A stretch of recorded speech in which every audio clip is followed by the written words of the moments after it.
Hi, my name is Richard Abbott. I'm from Shuney, Ontario, and this is my 32 Bantam Roadster.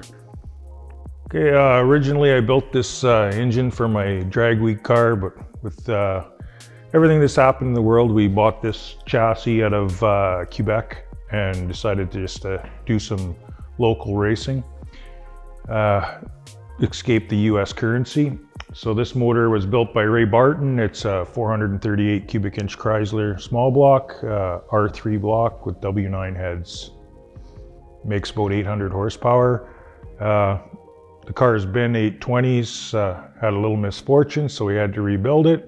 We've back halved it and front halved it and totally repainted the body. Was hoping for this year, but it's looking more like next. The car was painted by Breeny's Auto Body. Most of the product has been donated by other people and shops. The Ford 1998 green is the base color of the green. Of course, the black is just black. And the metal flake is very rough gangrene green. There's about 4 ounces of metal flake that was shot into only the green.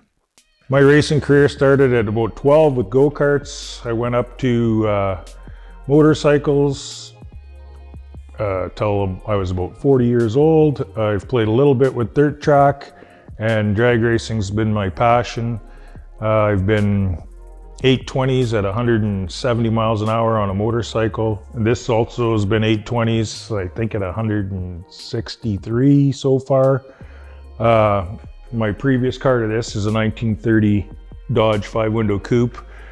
We built that. It's been 940s driven to Terrace Bay on the trail and pulling a small trailer. And we finished third overall at Drag Week in 2018 with it on a 10 flat.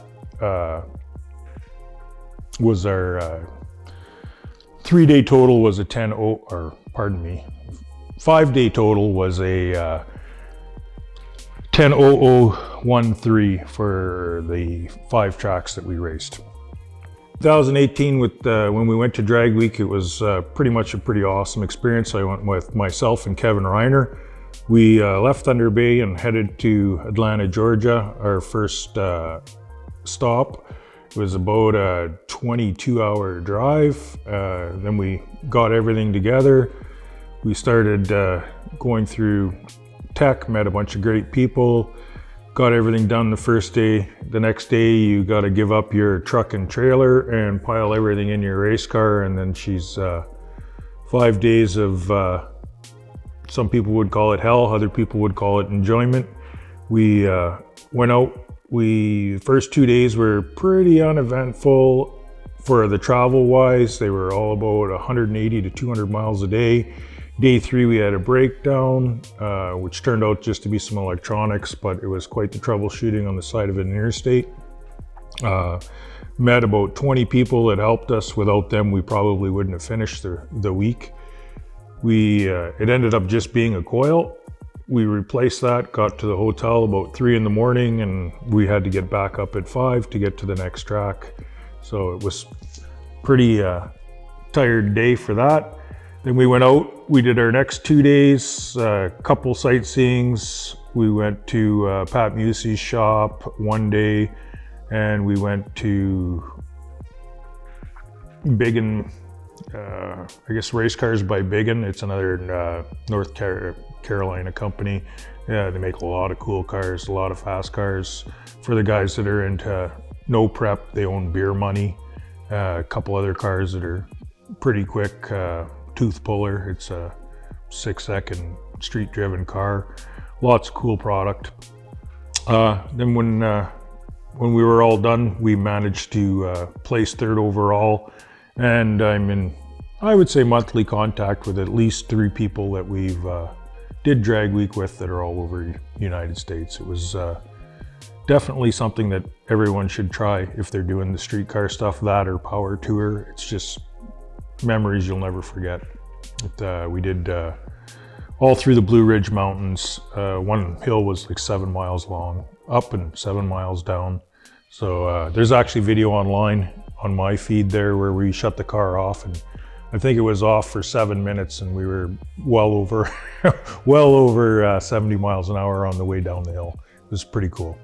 Well, in my drag racing career and car building in Thunder Bay, we've done numerous cars for other people. And on this one today, we still have the help of Kevin Reiner, Tyler Caruso. I've spent a ton of time here. This winter we did Tyler's truck, made it a little more consistent so we could win the deal in Terrace Bay on the long weekend. Tyler's truck this year, we basically took the leaf springs out of the back. We went to a ladder bar suspension with coilover shocks. We lowered the front of the truck by using van control arms in the front and a lower rate spring coil, and we did 4 shocks on it, so it 90-10s in the front and single adjustables in the back, and turned out pretty nice for them. This car here, I actually a little bit above my knowledge in jig work. So we took it to Advanced Chassis this winter, and they put a new front half on the car from the axle forward. So all my control arms and A-arms are all brand new metal, and we don't have to worry about fatigue. And in the back, from our little mishap in Terrace Bay 2 years ago when we took out the tree, we found some inconsistencies in measurements, and we ended up cutting the back of the car off, putting a new 4-link on it, and having the chassis recertified to 6.0. So it's basically now the only thing old on it's the cockpit. Everything else is new. We updated the front wheels to the billet ones. The rear end, we had to remove all the bracketry. That was part of the issue, so it's quite a nice piece now. They've done all the bracketry, jig welded. Really nice work from Advanced Chassis, and they've been helping me out with the setup, and we're, like I said, we're hoping to try it out this year, but it keeps on getting further away. Advanced Chassis, it's out of Ohio area, so it's about 12 hours. Actually, and Mark Stewart came for the ride with me to Advanced Chassis. They got quite the nice website. They're quite a diversified shop. They build pulling tractors and race cars. So they've got quite a few altereds, dragsters, door cars, and their specialty is mini pullers, which if you're into that, they're pretty cool to look at. They're 95 inches long with 3,500 horsepower. So check out their website if you want to see how people spend a lot more money than us. I'd like to thank, first and foremost, Infinity Metal Fab, Hoopy Manufacturing, Breeny's Automotive, Apple Auto Glass. Without them, you know, they've all been putting in time and product, and without them, she'd be quite a bit harder than it is now. And my employer for keeping me employed. So I guess my goals for this year are to hopefully get this running on my next turnaround at home. If we can get it together by the middle of September, we'll have to try to find a racetrack to get it to. We're not far off, it's just wiring, fuel system. Had a little issue trying to put the fuel tank in it today, so Sam, I'll be calling you. Our plan with the car now is when we're done, we'll try to do some local stuff and get it tested out. And next year we're hoping to run the Nostalgic Drag Racing League. It runs 6 races a year, 5 weeks apart, and we're going to try to run the 8.0 index class and see how we fare in that. It runs a little bit far away and a little bit closer, so there's some nostalgic index racing. No electronics whatsoever other than a trans brake and a rev limiter is all you're allowed to run. The rest of the index is take timing away, add weight, however you want to do it.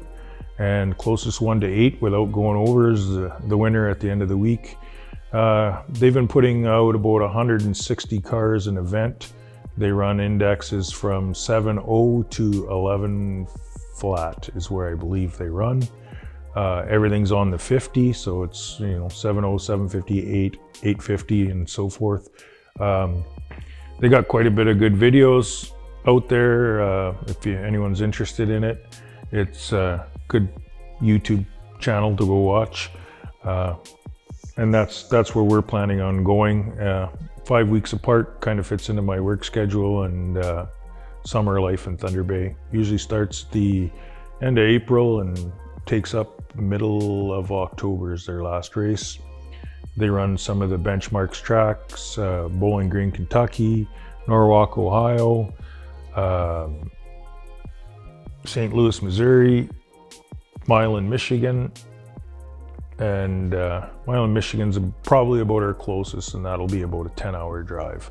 So, but again, we get to stay away from the electronics and have fun with people that just want to have fun and not spending a ton of money on electronics and bracket racing.